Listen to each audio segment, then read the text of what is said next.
사도신경으로 우리의 신앙을 고백하면서 수요 저녁 예배를 하나님께 드리겠습니다. 나는 전능하신 아버지 하나님 천지의 창조주를 믿습니다. 나는 그의 유일하신 아들 우리 주 예수 그리스도를 믿습니다. 그는 성령으로 잉태되어 동정녀 마리아에게서 나시고 본디오 빌라도에게 고난을 받아 십자가에 못 박혀 죽으시고 장사된 지 사흘 만에 죽은 자 가운데서 다시 살아나셨으며 하늘에 오르시어 전능하신 아버지 하나님 우편에 앉아 계시다가 거기로부터 살아있는 자와 죽은 자를 심판하러 오십니다. 나는 성령을 믿으며 거룩한 공교회와 성도의 교제와 죄를 용서받는 것과 몸의 부활과 영생을 믿습니다. 아멘. 257장 찬송합시다.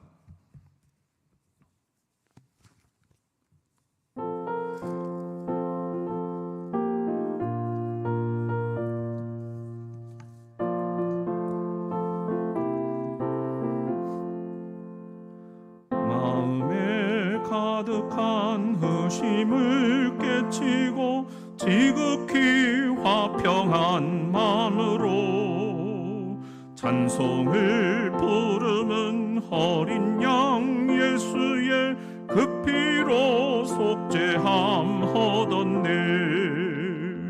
속죄함 속죄함 주 예수 내 죄를 속했네. 할렐루야 소리를 합하여 함께 찬송하세. 그 피로 속죄함 얻었네. 금이나 은같이 없어질 보배로 속죄함 받은 것 아니오. 거룩한 하나님 어린 양 예수의 그 피로 속죄함 얻었네. 속죄함 속죄함 주 예수 내 죄를 속했네. 할렐루야 소리를 합하여 함께 찬송하세. 그 피로 속죄함 얻었네. 나 같은 죄인이 용서함 받아서 주 앞에 홀타함 얻음은 확실히 믿기는 어린 양 예수의 그 피로 속죄함 얻었네. 속죄함 속죄함 주 예수 내 죄를 속했네. 할렐루야 소리를 합하여 함께 찬송하세. 그 피로 속죄함 얻었네. 거룩한 천국에 올라간 후에도 넘치는 은혜의 찬송을 기쁘게 부르는 어린 양 예수의 그 피로 속죄함 얻었네. 속죄함 속죄함 주 예수 내 죄를 속했네. 할렐루야 소리를 합하여 함께 찬송하세. 그 피로 속죄함 얻었네.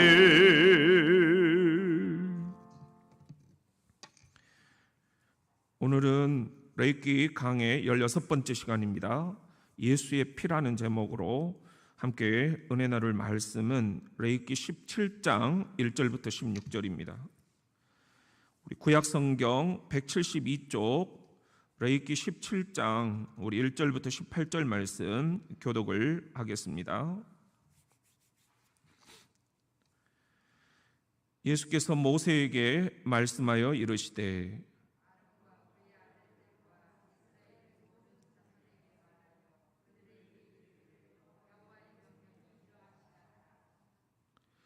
이스라엘 집의 모든 사람이 소나 어린 양이나 염소를 진영 안에서 잡든지 진영 밖에서 잡든지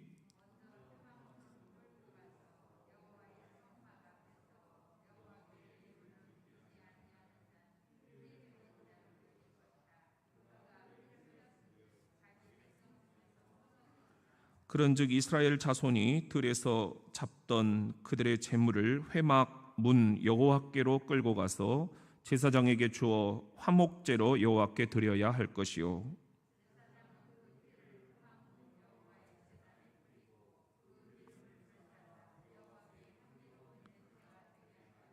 그들은 전에 음란하게 섬기던 순염소에게 다시 제사하지 말 것이니라. 이는 그들이 대대로 지킬 영원한 규례니라.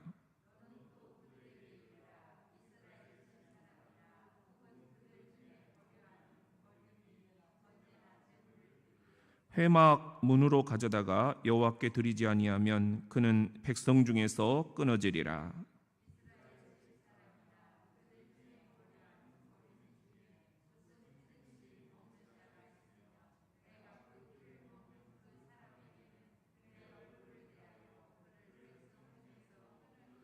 육체의 생명은 피에 있습니다. 내가 이 피를 너희에게 주어 제단에 뿌려 너희의 생명을 위하여 속죄하게 하였나니 생명이 피에 있으므로 피가 죄를 속하느니라.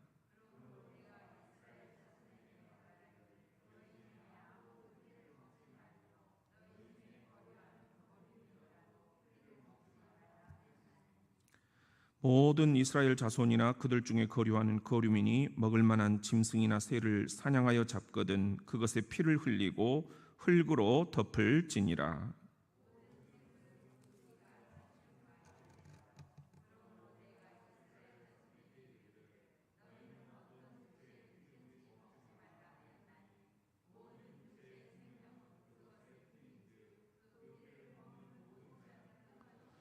또 스스로 죽은 것이나 들짐승에게 찢겨 죽은 것을 먹은 모든 자는 본토인이거나 거류민이거나 그의 옷을 빨고 물로 몸을 씻을 것이며 저녁까지 부정하고 그 후에는 정하려니와.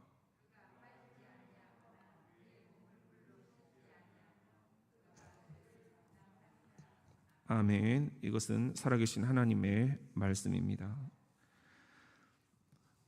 오늘 우리 성전에 나오셔서 함께 예배에 참여하시는 우리 성도들을 진심으로 축복합니다.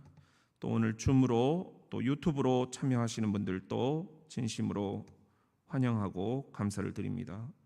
우리 이영숙, 이정자, 박미라, 박윤수, 성대숙, 한다빗, 윤명신, 이희경, 우미선 지금 23가정 함께 나오셔서 유튜브로 실시간 채팅으로 이렇게 참여를 해주시고 계시는데요. 다들 고맙게 생각합니다.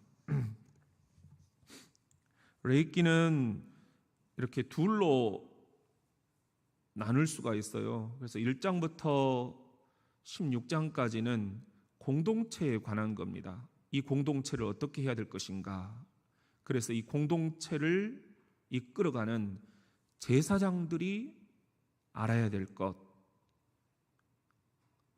우리가 현대식으로 얘기를 하면은 가정을 이끄는 가정의 제사장들이 알아야 될 것, 교회를 이끄는 교회의 제사장들이 알아야 될 것, 이 민족을 이끄는 민족의 제사장들이 알아야 될 것, 그런 것들을 우리가 지난 시간까지 이렇게 함께 살펴보았습니다.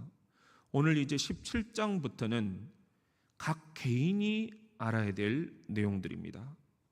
오늘 본문에 보면은 1절 2절 말씀에 여호와께서 모세에게 말씀하여 이르시되 아론과 그의 아들들과 이스라엘의 모든 자손에게 말하여 그랬죠.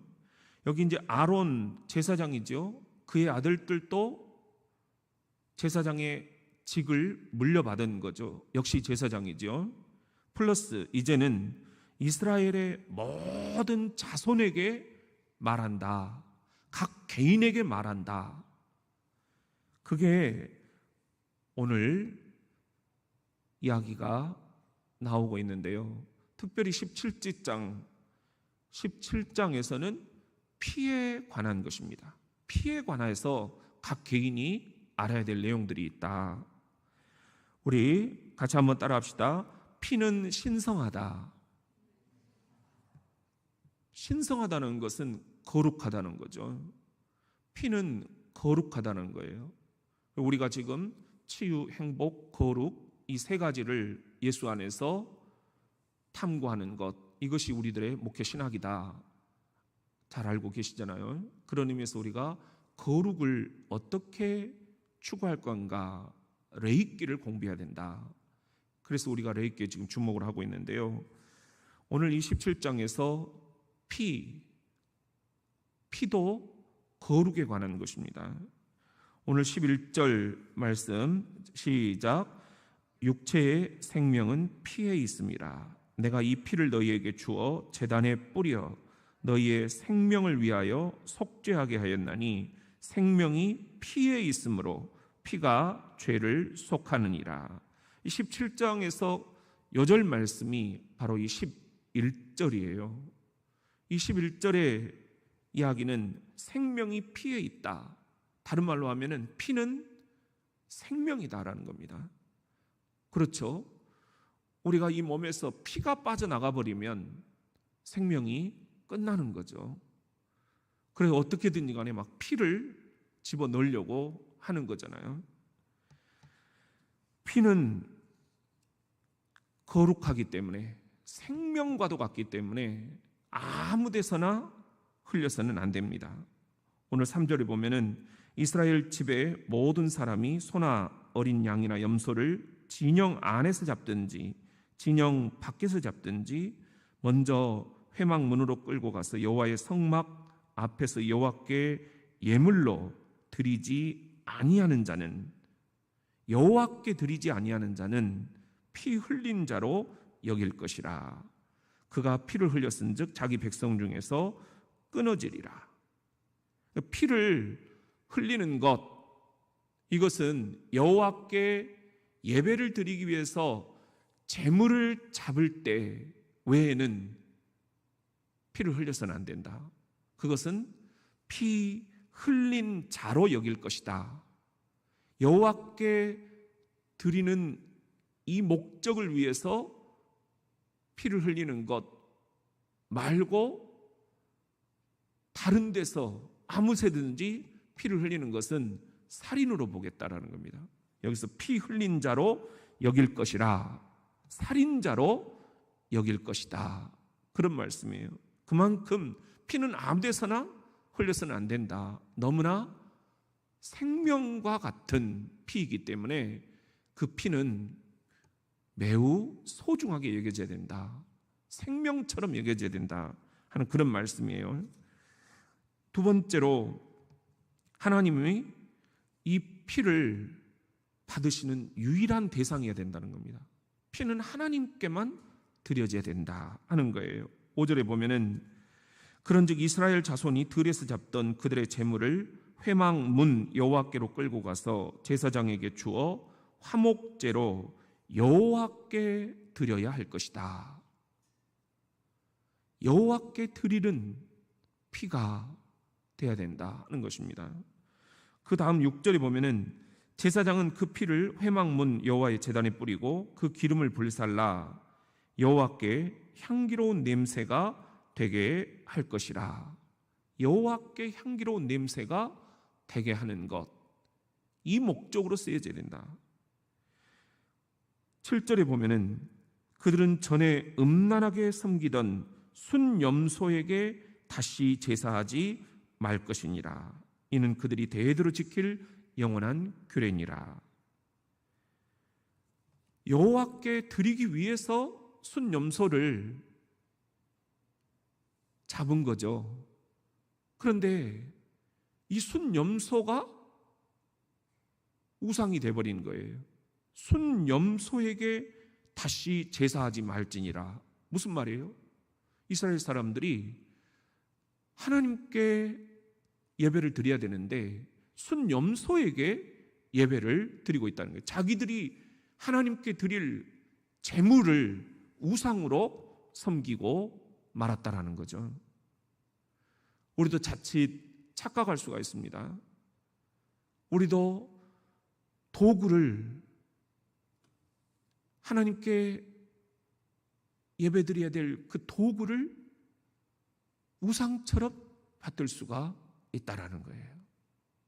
그래서 어떤 교단에서는 이 십자가도 잘못하면 우상이 될 수 있다. 그래가지고 십자가를 다 떼버려요. 합동 측이 그렇게 많이 하지요. 또 뭐 오르간 같은 것을 아주 그냥 금기시하는 그런 또 교단도 있어요. 이런 악기 이런 것들이 다 본질에서 벗어나가지고 우상이 될 수 있다. 사람의 조직, 이 공동체의 조직까지도 우상이 될 수 있다 해가지고 목사 제도가 없어요. 장로 제도도 없어요. 그냥 모든 사람이 다 똑같은 자격을 가지고 기도하면서 하나님이 주시는 음성을 듣고 서로가 자발적으로 이야기를 하고 회의도 그렇게 하고 예배도 그렇게 드리는 그런 교단들도 있어요. 너무 나간 거죠. 그렇지만 오죽하면 그런 것까지 이렇게 생각을 했겠는가. 너무 교회가 형식에 치우쳐가지고 사람이 목사가 우상이 돼버리고, 저는 여러분들을 하나님께 예배드리게 하는 중간 매개체잖아요. 그런데 교인들이 목사를 하나님처럼 생각을 해버린다는 거죠. 하나님이 안 보이니까 목사가 하나님이 돼버리는 거예요. 십자가도 예수 그리스도의 피 흘리심을 묵상하는 매개체가 돼야 되는데 이 십자가가 우상이 돼버리는 거예요. 그리고 우리가 차에 십자가 목걸이 하나 안 걸어놓으면 막 불안해지는 거예요. 집에도 십자가 하나 없으면 굉장히 우리들이 좀 불안해지는 거예요. 이렇게 우리들이 지금 본질을 놓쳐버리면 이런 매개체가 우상이 돼버릴 수가 있다. 그런 의미에서 지금 이 이스라엘 백성들이 순염소를 잡아서 하나님께 제사를 드리고 예배를 드렸는데, 이 순염소가 우상이 돼가지고 순염소에게 제사를 드리고 있다라는 거죠. 이래서는 안 된다. 피는 하나님께만 드려져야 된다 하는 것입니다. 그리고 세 번째는 피는 따라서 먹지 말아야 된다 하는 거예요. 오늘 10절에 보면은 이스라엘 집사람이나 그들 중에 거류하는 거류민 중에 무슨 피든지 먹는 자가 있으면 내가 그 피를 먹는 그 사람에게는 내 얼굴에 대하여 그를 백성 중에서 끊으리니 그랬습니다. 무슨 피든지 먹는 자가 있으면 백성 중에서 끊어질 것이다. 함부로 피를 먹는 것. 그런데 이것은 레위기에서 처음 나오는 게 아니에요. 창세기 9장에서 언급이 되고 있습니다. 창세기 9장 4절에 보면은 그러나 고기를 그 생명되는 핏째 먹지 말 것이니라. 하나님이 천지를 창조하시고 인간을 마지막에 이제 클라이막스로 창조하셨죠. 그리고 우리에게 먹으라고 한 것은 최초에는 식물이었어요. 그런데 노아의 홍수가 이제 우리 인류를 심판을 하고 먹을 게 없어진 거예요. 그래서 그때부터 이제 창세기 9장 고기도 좀 먹어라. 그런데 하나님께서 염려되시는 게 있었어요. 사람이 고기를 먹다 보면, 우리가 어렸을 때 소젖을 우유로 먹잖아요. 그러면 막 그냥 소처럼 막 들이받는다 뭐 그런 이야기를 하잖아요. 애가 정서적으로 좀 그렇게 폭력적이 된다. 뭐 이런 말을 하는데 여러분들 어떻게 생각을 하세요? 하나님도 그런 염려를 좀 하셨다는 겁니다. 고기를 먹다 보면 그 고기 속에 들어있는 잔인함이 우리 인간에게 옮겨올 수 있다. 그래서 우리가 함부로 살인을 할 수 있다. 이걸 염려를 하신 거예요. 그래서 고기를 먹되 그 생명되는 핏째 먹지는 말아라. 이렇게 말씀을 하고 계십니다. 창세기 9장 6절에 보면은 시작. 다른 사람의 피를 흘리면 그 사람의 피도 흘릴 것이니 이는 하나님이 자기 형상대로 사람을 지으셨음이니라. 다른 사람의 피를 흘린다. 살인하는 거죠. 그러면 그 사람의 형상, 그 사람의 마음속에 하나님의 형상이 깃들어 있잖아요. 하나님의 형상대로 우리를 지으셨으니까 그 사람을 살인한다라는 것은 하나님을 살인하는 거나 마찬가지인 거예요. 그러므로 내가 그 사람의 피도 흘리게 할 것이다. 살인은 절대로 안 된다 하는 것을, 생명이 얼마나 귀하다 하는 것을 말씀을 하시는 것입니다. 그런데 이제 여기서 피를 흘리면 안 된다, 피를 먹으면 안 된다. 근데 이것을 이제 문자 그대로 그냥 받아들여 가지고 수혈을 거부하는 그런 이단들까지 나타난 거예요. 여호와의 증인이 그렇잖아요. 저도 이제 군목으로 있다 보니까 이렇게 처음에 군대에 들어오는 사람들이 있어요. 근데 여호와의 증인 같은 경우는 그냥 영창 가겠다, 그렇게 이야기들을 많이 해요. 왜냐하면 수혈 거부와 함께 집총 거부, 이것을 그들의 신앙 고백으로 이렇게 이야기를 하고 있더라고요. 그러니까 피 흘리는 것, 그 다음에 다른 사람의 피를 흘리게 하는 것, 전쟁이라는 게 이제 다 총을 들고 사람을 죽이고 하는 거잖아요. 그런 것들은 내가 죽어도 못한다. 그들이 근거로 삼는 본문이 바로 여기에 있는 거예요. 그런데 하나님께서 말씀하시는 것은 그런 의미가 아니었어요. 생명을 귀하게 여겨라 하는 말씀인데 수혈을 거부해버리면 어떻게 되겠어요? 수혈을 받아야 할 사람의 생명이 죽는 거잖아요. 제가 들었던 이야기 가운데 한 고급 간부예요. 대령으로 그렇게 알고 있는데 이분이 여호와의 증인인 거예요. 그래서 이제 긴급하게 수술을 받아야 되는데 이분의 가족들이 수혈을 안 해주는 거예요. 여호와의 증인이기 때문에. 이걸 보고 많은 사람들이 굉장히 이렇게 안타까워했어요. 아, 하나님께서 지금 원하시는 게 뭐냐? 아빠를 살리는 거잖아요. 아내 입장에서는 남편을 살려야 되잖아요. 그런데 여호와의 증인이기 때문에 우리는 이 종교적인 신념 때문에 남편에게 수혈을 못하겠다, 우리 아빠에게 내 피를 못 주겠다, 이렇게 돼버리는 거예요.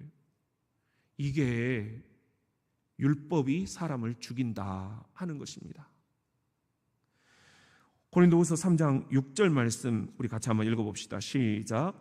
그가 또한 우리를 새 언약의 일꾼 되기에 만족하게 하셨으니 율법 조문으로 하지 아니하고 오직 영으로 함이니 율법 조문은 죽이는 것이요 영은 살리는 것이니라. 성령을 받아야 된다라는 겁니다. 그래야 우리가 성경도 제대로 깨달아진다 하는 거예요. 이 율법 조문에 매이면 죽이는 거다라는 겁니다. 죽이는 거다. 이래서 이단이 위험하다 하는 거예요. 또 어제는 뭐 영생교까지 또 터졌네요. 참 한국 교회가 정말 은혜가 많다 보니까 죄도 많은 거예요. 은혜 많은 곳에 죄가 많다 그러냐. 죄 많은 곳에 은혜가 많다. 마찬가지 이야기 아니에요? 그러니까 몰랐던 사람들이 그냥 다 알게 되는 거예요. 신처진이 무슨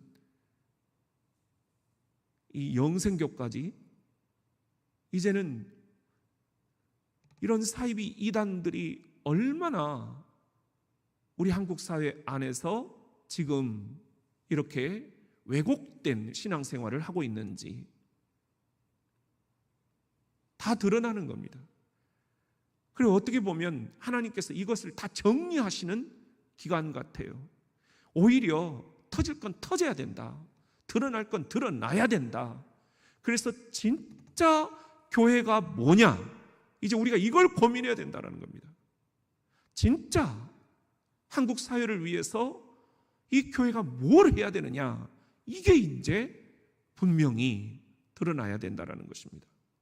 우리도 지금 그런 도전 앞에 직면해 있는 거예요. 우리도 여전히 율법 저문에 매여가지고 살아간다면 우리는 죽이는 것입니다. 영은 살리는 것이다. 하나님의 영이 내 안에 있느냐?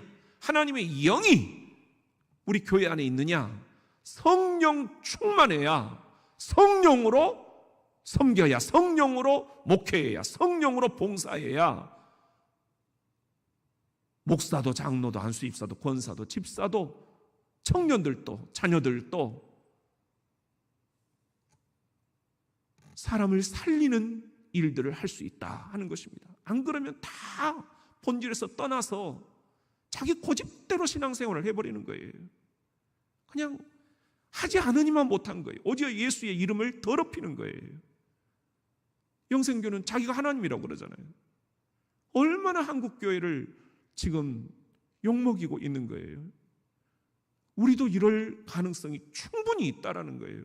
나는 아니다라고 하면 우리들에게는 아무런 교훈이 없어요. 나는 정말 이 교회를 살리는 사람인가, 이 교회를 죽이는 사람인가? 나는 예수 그리스도를 죽이는 사람인가, 예수 그리스도를 살리는 사람인가? 도전 앞에 직면해 있는 것입니다. 율법 조문대로 살면 죽이는 것이고, 하나님의 영, 성령에 사로잡혀 살면 우리는 살리는 것입니다. 성령에 사로잡히는 그런 우리 성도들 다 되실 수 있기를 주의 이름으로 축원합니다. 우리 같이 한번 따라합시다. 피는 속죄의 길이다.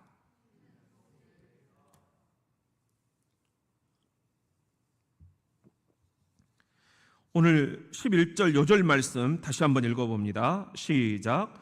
육체의 생명은 피에 있습니다. 내가 이 피를 너희에게 주어 제단에 뿌려 너희의 생명을 위하여 속죄하게 하였나니 생명이 피에 있으므로 피가 죄를 속하느니라.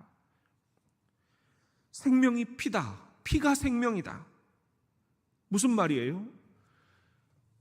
제물인 염소를, 양을, 소를, 비둘기를 잡아서 피를 흘리잖아요. 그때 그 제물 위에 손을 얹고 안수를 하잖아요. 그 안수하는 의미는 뭐라고 그랬습니까? 내 죄를 이 속죄 제물이 대신 떠맡았다, 전가했다, 그렇게 얘기하잖아요. 전가, 내 죄를 이 제물에게 전가했다. 그리고 이 제물, 속죄 제물이 저 사막 안 보이는 끝까지 사라질 때까지 사람들은 그것을 지켜보고 완전히 눈밖에서 사라지면 박수를 치면서 축제를 벌였다. 내 죄가 깨끗이 씻김을 받았다, 찬송을 불렀다라는 거예요.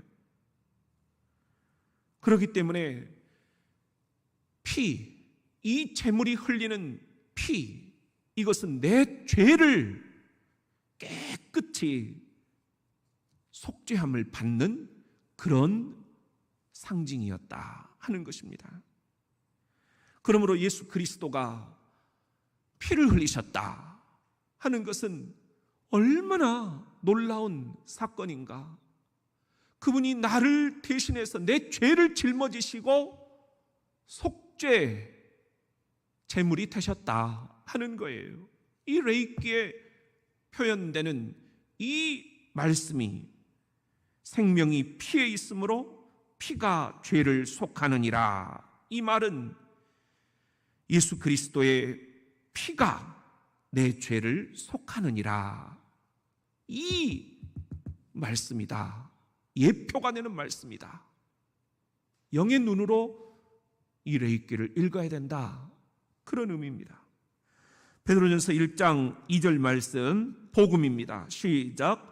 곧 하나님 아버지의 미리 아심을 따라 성령이 거룩하게 하심으로 순종함과 예수 그리스도의 핏뿌림을 얻기 위하여 택하심을 받은 자들에게 편지하노니 은혜와 평강이 너희에게 더욱 많을지어다. 그랬습니다.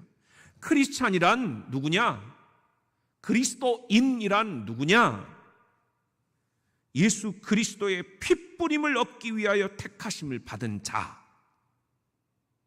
오늘 이 자리에 나와 계신 여러분들을 누구라고 사람들은 설명을 해야 되느냐? 여러분 스스로가 여러분을 어떻게 설명을 해야 되느냐? 나는 예수 그리스도의 핏뿌림을 얻기 위하여 택하심을 받은 자입니다. 이것이 최고의 자기 정체성이라는 것입니다. 크리스찬, 예수 그리스도가 십자가에 피를 뿌리셨어요. 그 예수 그리스도의 핏뿌림을 얻기 위해서 만세전에 택함을 받은 자, 그가 신연복입니다. 그가 김호환입니다. 그가 이신자입니다. 여러분들 한 사람 한 사람이 예수 그리스도의 피가 뿌려진 사람들이라는 겁니다. 이 사실을 믿으십니까? 이거 외에 여러분을 설명할 길이 없다라는 것입니다. 예수 그리스도의 피와 관련이 없다면 우리는 아무것도 아닙니다. 예수가 왜 피를 뿌리셨는가? 나 때문입니다. 나 때문입니다. 나를 택하여 내 죄를 속해 주시기 위해서 예수가 십자가에 죽으시고 피를 뿌리신 것입니다. 내가 그렇게 택함을 받고 죄사함을 받았다. 이것이 우리 안에 분명한가? 이것이 우리 안에 분명한가? 그렇지 않으면 우리의 신앙생활은 취미생활이나 마찬가지인 거예요. 모든 설교는 예수의 피와 관계가 없다면 도덕 교훈이나 마찬가지인 거예요. 베드로전서 1장 18절 시작. 너희가 알거니와 너희 조상이 물려준 헛된 행실에서 대속함을 받은 것은 은이나 금같이 없어질 것으로 된 것이 아니요 오직 흠없고 점없는 어린 양 같은 그리스도의 보배로운 피로 된 것이니라. 아멘, 아멘. 우리가 대속함을 받은 것, 우리들이 죄에서 깨끗함을 받은 것, 이것은 은이나 금으로 된 것이 아니라는 겁니다. 우리가 돈 많아서 예수님이 우리를 죄에서 깨끗하게 해주신 게 아니라는 것입니다. 흠없고 점없는 어린 양, 예수 그리스도의 보혈, 보배로운 피로 된 것이다. 보배로울 보자의 피혈자. 그래서 우리가 보혈.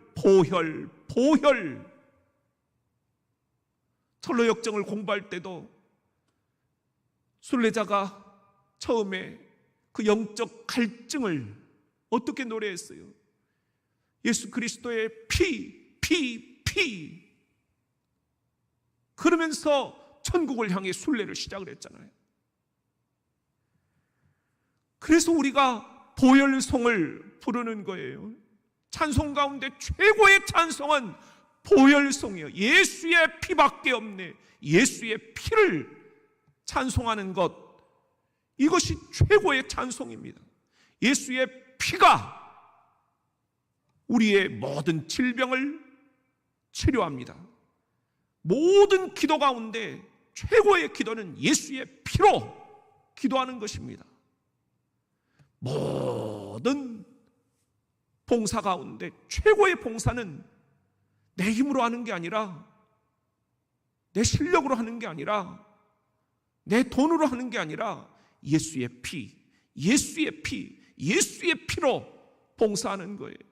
그 피가 나를 깨끗하게 했고, 그 피가 나를 일으켜 세웠고, 그 피가 오늘 나를 살게 하는 것입니다. 그 피가 나의 장래를 좌지우지하고 있기 때문입니다. 내가 천국에 가는 것, 그것은 예수의 피, 예수의 피, 예수의 피밖에 없습니다.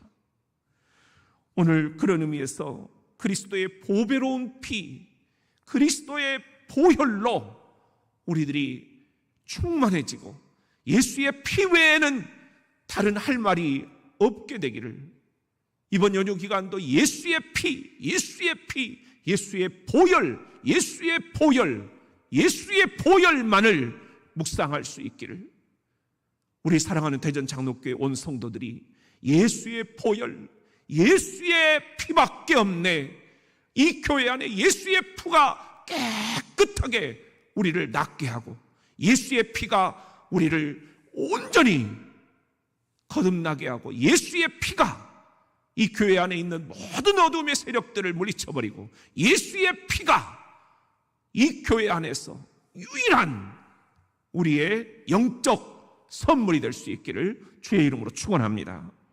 우리 같이 한번 따라합시다. 예수의 피를 힘입어라. 그렇다면 이 보배로운 피, 그리스도의 보혈을 우리들이 어떻게 할 것인가? 무엇보다 첫째, 보혈을 믿어야 됩니다. 예수 그리스도의 피가 보배로운 피라는 것을 믿어야 된다는 겁니다. 히브리서 9장 22절 시작. 율법을 따라 거의 모든 물건이 피로써 정결하게 되나니 피 흘림이 없은즉 사함이 없느니라. 우리가 어떻게 죄로부터 용서를 받았어요? 예수 그리스도의 피, 예수 그리스도의 피. 그분의 보혈이 없었다면 우리는 죄의 용서를 받지 못했어요. 지금도 우리가 시시각각 말과 생각과 행동으로 죄를 짓습니다. 저도 순간순간 죄를 짓습니다. 해야 되지 않을 말을 하게 되고, 보지 않아야 될 것을 보게 되고, 생각하지 말아야 될 것을 생각하게 되고, 행하지 말아야 될 것들을 행하게 되고, 예할 것은 예해야 되는데, 노할 것은 노해야 되는데, 정반대인 나를 보면서 내가 죄인이구나, 나는 여전히 죄 가운데 살고 있구나. 목사님, 저도 그런데 여러분들은 얼마나 갈등이 많겠어요. 사업하면서, 직장생활하면서, 인간관계를 맺으면서 얼마나 갈등들이 많겠어요. 자녀를 키우면서도 어떻게 키워야 되나, 갈등이 이만저만이 아니잖아요. 여러분들 이번 연휴 기간 동안에도 어떻게 해야 되나 많은 고민들이 있을 거예요. 그럴 때마다 우리가 생각하는 건 예수 그리스도의 피, 예수 그리스도의 피 외에는 우리의 죄를 용서받을 수가 없다. 늘 우리가 예수 그리스도의 피로 저를 깨끗이 용서해 주옵소서 기도하면서 살아야 된다. 매일 우리들이 다른 기도를 할 수 없다면 예수의 피, 예수의 피, 예수의 피, 예수의 피를 되뇌이면서 걸어가고, 예수의 피, 예수의 피를 되뇌이면서 잠자리를 청하고, 예수의 피, 예수의 피를 우리들이 부르짖으면서 내 질병을 낫게 해주시라고 간구하고, 예수의 피밖에 없다라는 것입니다. 피를 흘림이 없은즉 사함이 없느니라. 예수의 피를 우리들이 온전히 의지하지 않고는 죄사함이 없다. 히브리서 10장 22절에 보면은 우리가 마음의 뿌림을 받아 악한 양심으로부터 벗어나고 몸은 맑은 물로 씻음을 받았으니 참 마음과 온전한 믿음으로 하나님께 나아가자. 마음으로 뿌림을 받는다. 이게 뭐예요? 내 마음에 예수 그리스도의 피 뿌림을 받는다는 거예요. 마음으로 믿어야 된다는 거예요. 예수 그리스도의 피가 나를 깨끗이 씻어주셨다. 마음으로 우리들이 믿어야 된다. 그 다음에는 이 예수 그리스도의 보혈, 예수 그리스도의 이 피를 우리가 기념해야 한다라는 것입니다. 고린도전서 11장 25절 시작. 식후에 또한 그와 같이 잔을 가지시고 이르시되 이 잔은 내 피로 세운 새 언약이니 이것을 행하여 마실 때마다 나를 기념하라 하셨으니, 예수님께서 돌아가시기 직전 제자들을 향해서 베풀어 주신 소중한 예식이 있죠. 우리가 주의 만찬이다, 로드 서퍼 이렇게 얘기를 하기도 하고 성만찬이다 그렇게 얘기를 하고, 또 이걸 줄여서 우리가 성찬이다 이렇게 얘기를 하기도 합니다. 그런데 어떤 식으로 표현을 하든지 간에 이 성만찬 안에는 기념이라는 신학이 들어있어요. 뭘 기념하느냐? 예수 그리스도께서 제자들을 향해서 베풀어 주셨던 그때 그 예식을 기념하는 거예요. 다른 말로 하면 기억하는 거예요. 예수가 우리를 위해서 베풀어 주셨던 그 만찬, 그 성만찬을 우리들이 다시 기억하는 것입니다. 기억하지 않으면 우리들이 놓쳐버리기 때문입니다. 이 성만찬을 우리가 지금 코로나 기간이라 거의 1년 동안 베풀지를 못했어요. 참 마음이 안타까워요. 그리고 어떤 교회들을 보니까는 나름대로 시도를 하고 있더라고요. 각 가정들을 줌으로 다 초청을 해가지고 각 가정마다 개별적으로 빵과 포도주를 준비를 하게 하더라고요. 그리고는 주일 낮 예배 때 담임 목사가 잔을 들고 또 빵을 들고 집례를 하면 각 가정에서 줌으로 그것을 아멘 아멘 하면서 그 가장들이 자녀들에게 또 나눠주더라고요. 이렇게 해서라도 주의 만찬이 우리들에게 거룩하게 베풀어져야 된다. 그런 노력이 굉장히 의미가 있게 다가왔어요. 우리도 이제 앞으로 한 1년은 이런 식으로 계속 예배를 드려야 된다면 2년 동안 주의 만찬을 한 번도 베풀지 못하는 거예요. 우리들 안에는 의심이 있어요. 이 성만찬을 베풀다 보면 서로 이렇게 코로나가 옮길 수도 있다. 이런 불안 때문에 서로 못 받는 거예요. 그래서 각 지금 성도들이 앉아있는 자리에 우리가 개인용, 일회용 빵과 포도주 잔을 놓고 앞에서 제가 집례를 하면 여러분들이 자리에 앉아서 그 자리에서 잠깐 일어나가지고 잔을 받고 빵을 받는 이런 성만찬 예식을 우리들이 이제는 시도를 해봐야 되지 않겠는가. 왜 이 성만찬이 중요한가를 모르는 사람들은 그것 좀 안 하면 어떠냐 이렇게 생각할 수가 있는데, 그러다가 코로나 옮기면 어떠냐 이렇게 의심을 할 수 있는데, 우리들이 방역도 철저히 하면서 이 신앙의 핵심인 성례전은 둘이에요. 세례와 성만찬. 이걸 놓쳐버리면 기독교는 다 놓치는 거예요. 이 세례와 성만찬을 어떻게 우리들이 베풀 수 있겠는가?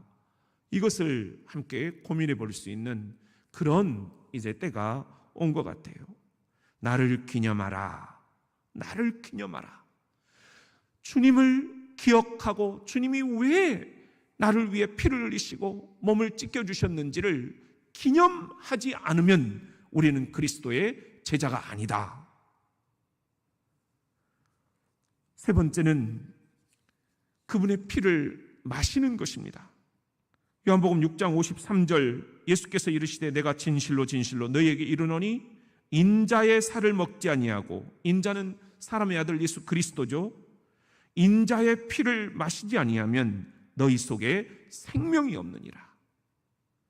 내 살을 먹고 내 피를 마시는 자는 영생을 가졌고 마지막 날에 내가 그를 다시 살리리니.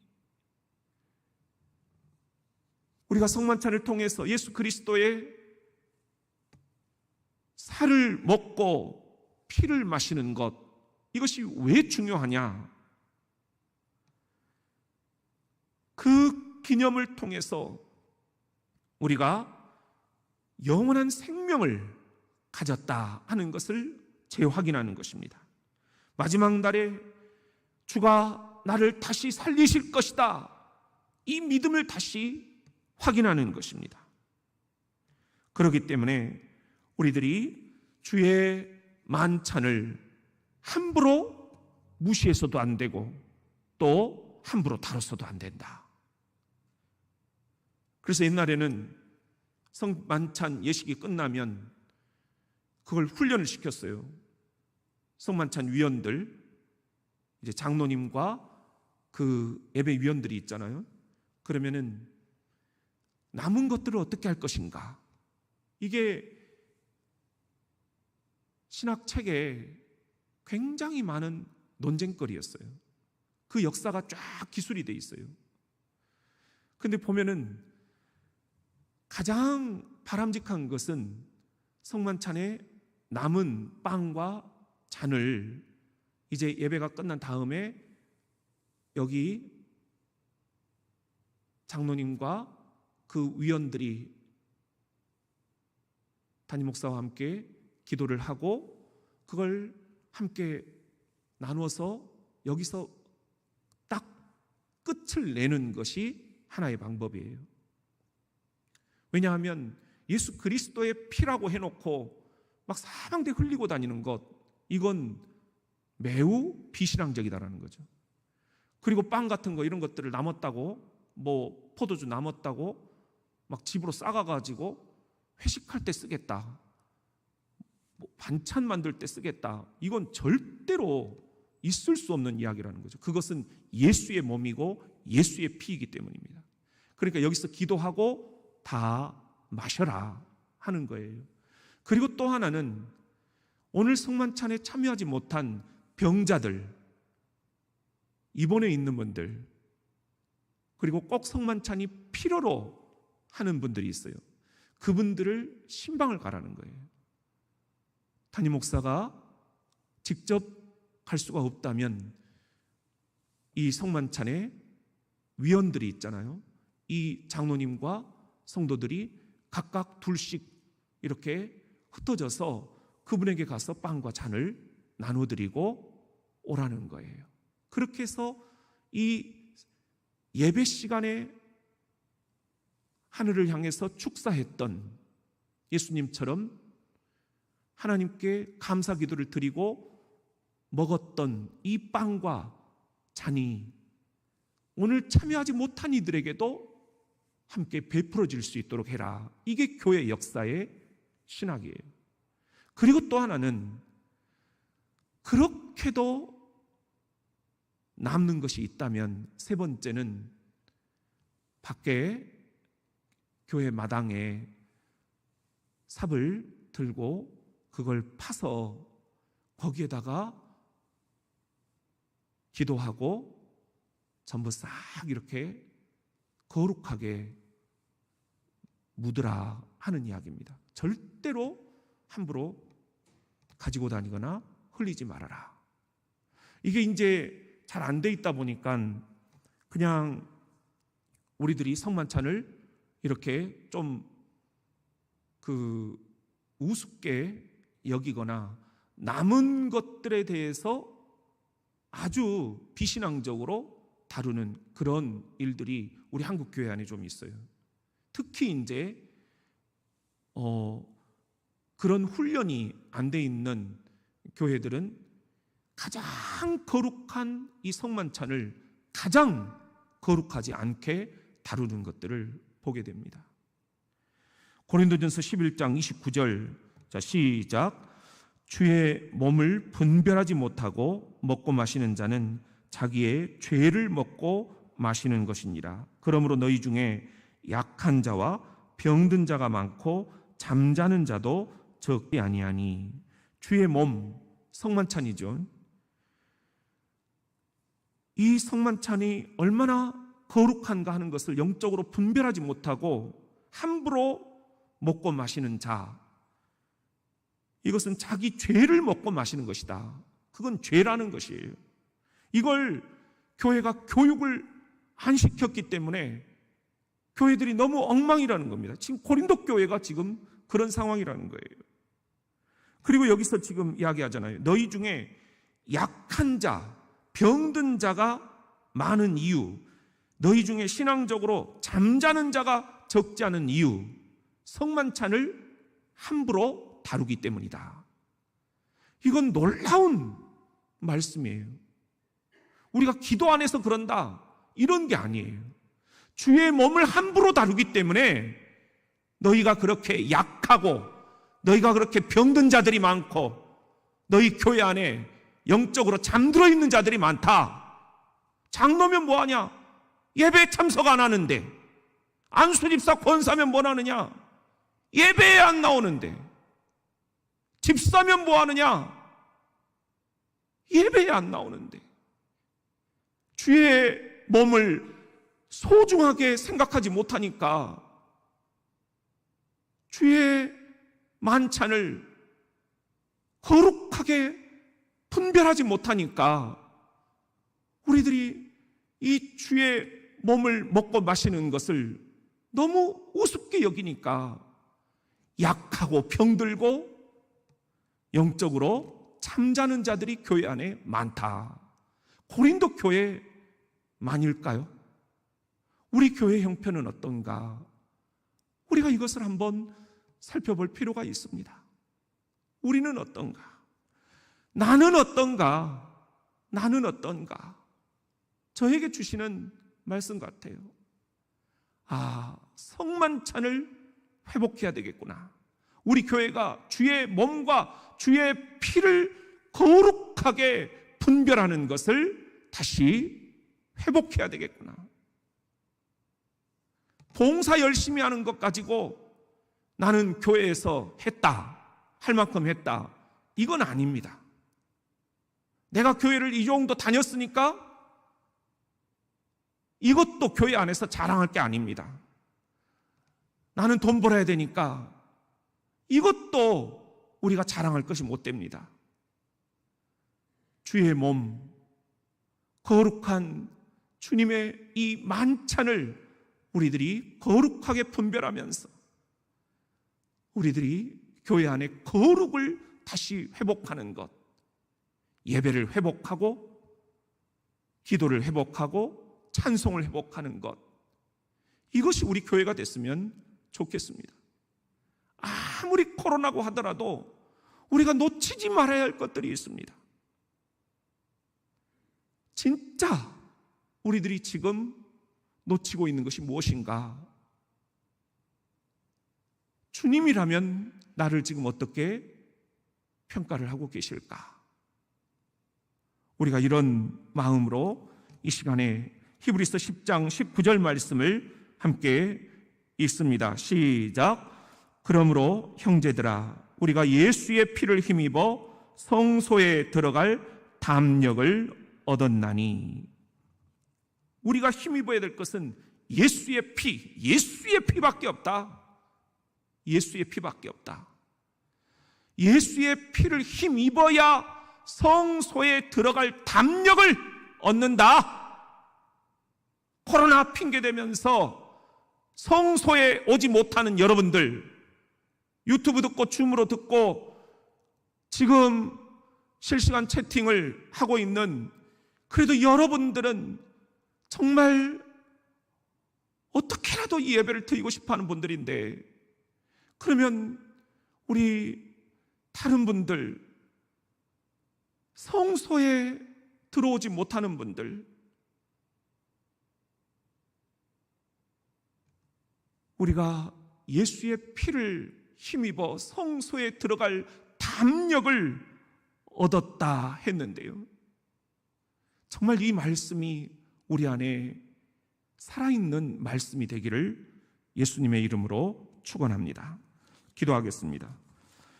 주님, 오늘 또 저희들이 주님으로부터 예수의 피밖에 없다라는 말씀을 듣습니다.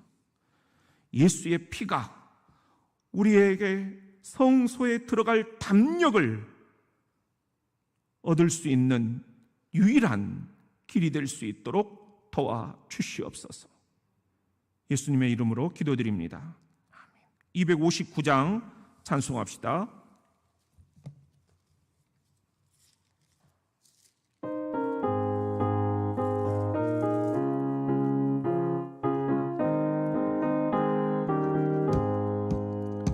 예수 십자가에 흘린 피로써 그대는 씻기어 있는가? 더러운 죄 희게 하는 능력을 그대는 참으지 않은가? 예수의 보혈로 그대는 씻기어 있는가? 마음속에 여러 가지 죄악이 깨끗이 씻기어 있는가? 주 예수와 밤낮으로 늘 함께 그대는 행동을 하는가? 아무 때나 어디서나 그대는 십자가 붙들고 있는가? 예수의 보혈로 그대는 씻기어 있는가? 마음속에 여러 가지 죄악이 깨끗이 씻기어 있는가? 주님 예수 다시 올 때 그대는 영접할 예복이 있는가? 그대 몸은 거룩한 곳 천국에 들어갈 준비가 됐는가?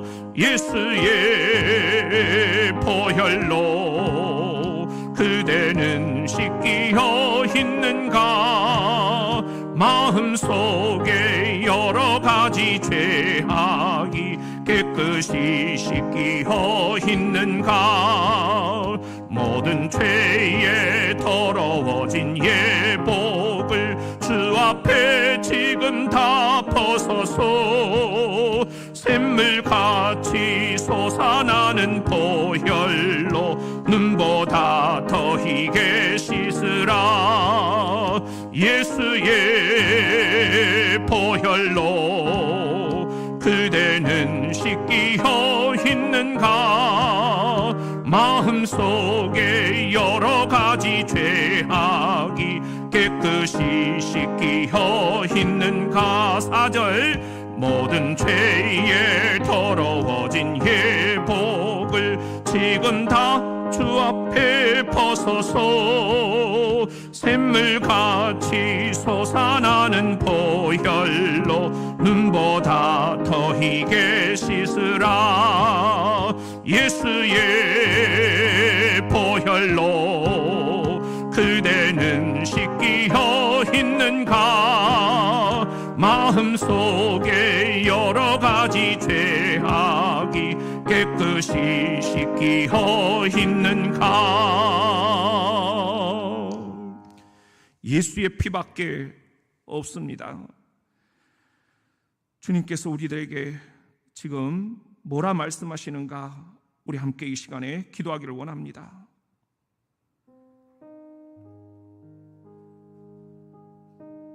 예수의 피를 힘입어서 성소에 들어갈 담력을 얻는다.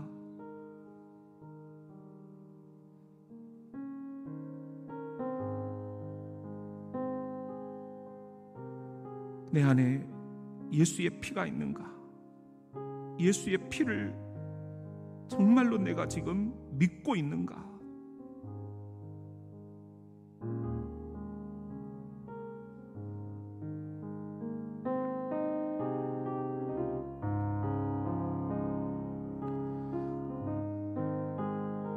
예수님이 저에게 지금 말씀하시네요. 너 설교 똑바로 해라. 사람들 눈치 보지 말고 이상하게 말 돌리지 말고 설교 똑바로 해라. 내가 전하라고 하는 말만 전해라 말씀하십니다. 줌도 좋고 유튜브도 좋은데 정말 나와야 될 사람들은 성소에 나오지 않고 있다. 정말 코로나 때문에 교회에 피해를 줄까봐 못 나오는 분들, 우리가 그분들을 위해서 위로하고 기도하는 것은 필요합니다. 그렇지만 그 밖에 나와야 될 사람들, 이러다가 한국 교회가, 대전 장로교회가 정말 이제 유튜브 교회가 되는 건 아닌가? 줌이 우상단지가 되는 것은 아닌가? 성소에 나오셔야 됩니다. 우리 이번 연휴가 끝나면 이제 전교인 수련회를 할 텐데 나올 수 있는 이들은 성소로 나오셔서 함께 기도하기를 원합니다. 정말 이제 우리가 코로나가 변명이 되어버렸습니다. 유튜브도 참 좋네요. 원거리에 있는 분들이 그렇게 얘기하는 것은 은혜롭게 들리지만 나와야 될 분들이 안 나오고 교회가 이렇게 텅 비어 있는 것, 장로님들이 예배의 자리를 지키지 않는 것, 주님께서 질책하고 계십니다. 그러면서도 지금 다 어디에 가 있는가?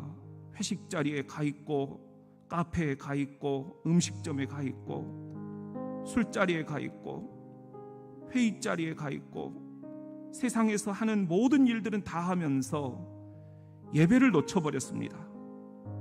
코로나 이전에는 나왔던 분들도 코로나를 핑계대면서 집에 가 계십니다. 아니, 집에 안 있고 다 볼 일들을 보고 계십니다. 예수의 피, 예수의 피가 아주 볼품없게 되어버렸습니다. 우리 이 시간에 주께서 분명하게 설교하라 하십니다. 생명이 피에 있으므로 피가 죄를 속하느니라. 예수의 피를 이 교회 안에 다시 분명히 뿌립시다. 예수의 피를 여러분의 가슴 속에 뿌립시다. 그래서 우리들 모두가 다 다시 분명하게 신앙생활을 할 수 있기를 원합니다. 우리 그렇게 기도하면서 예수의 피를 이 교회 안에 뿌려주옵소서. 그렇게 기도하기를 원합니다. 전부 다 뒷짐지고 구경하는 그런 예배꾼들이 아니라 우리 진정한 예배자가 되기를 원합니다. 이 시간 그런 교회 되기를 원합니다. 예수의 피, 예수의 피, 예수의 피밖에 없네. 예수의 피를 힘입어 성소에 들어가게 하옵소서. 우리 그렇게 이 시간에 기도하기를 원합니다. 주여, 3번만 힘있게 부르짖고 예수의 피를 뿌려달라고 기도합시다. 주여, 주여, 주여. 주님 부으시옵소서. 주님 부으시옵소서. 주님 부으시옵소서.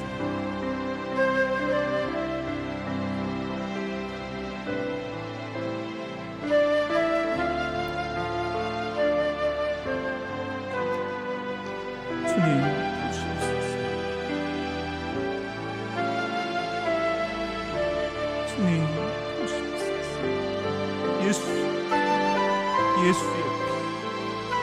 예수의 피, 예수의 피. 너 설교 똑바로 해라. 빙빙 돌리지 마라. 내가 전하라고 하는 말을 전해라. 주님, 죄송합니다. 사람들의 눈치를 보지 않게 하시고 담대히 복음을 전할 수 있도록 도우시옵소서. 나태해지고 있습니다. 핑계를 대고 있습니다. 약해지고 있습니다. 주님, 예수의 피를 뿌려주옵소서. 예수의 피로 깨끗하게 씻어내 주시옵소서. 회복시켜 주시옵소서. 교만을 물리쳐 주시옵소서. 아버지 도우시옵소서.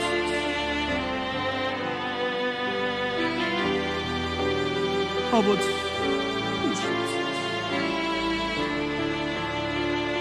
아버지 도우시옵소서. 모든 질병들을 예수의 피로 깨끗이 뿌리사 치료하여 주시옵소서. 이 교회에 예수의 피를 뿌려주시옵소서.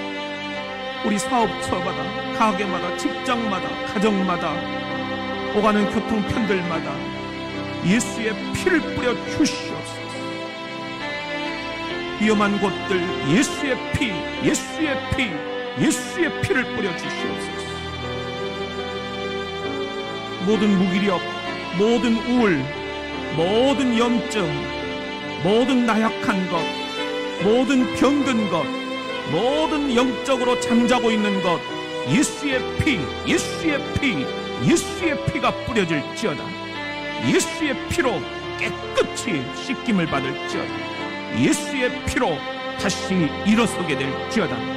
주님 도우시옵소서. 주님 도우시옵소서.